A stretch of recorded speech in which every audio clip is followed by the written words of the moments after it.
opportunity to spend even one day in the home of an imam and see how he does things at home. So she's reporting from inside. What did she see? So she says that when I went to the home of Imam Rida, first of all, she says, I found it to be a simple home. It wasn't like fancifully decorated.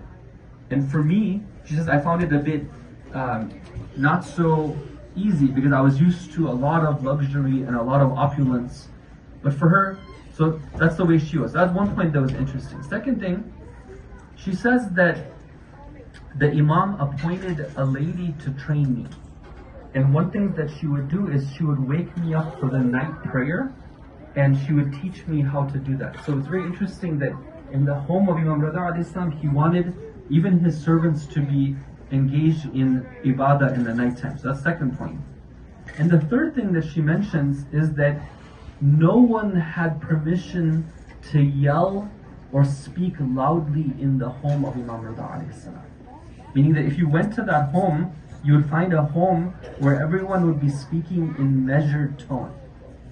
Okay, now, mashallah, sometimes our homes can be filled with a lot of loud voices, right?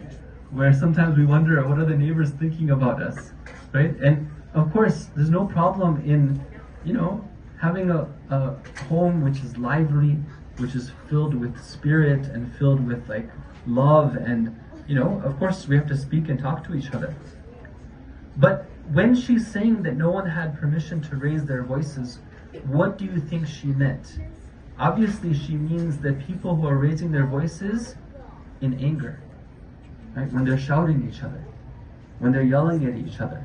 That's not the type of home that our imams used to have, one where there was a lot of fireworks because people can't control their tempers, right? They were people who were measured, people who had that type of sense that we are in the presence of Allah.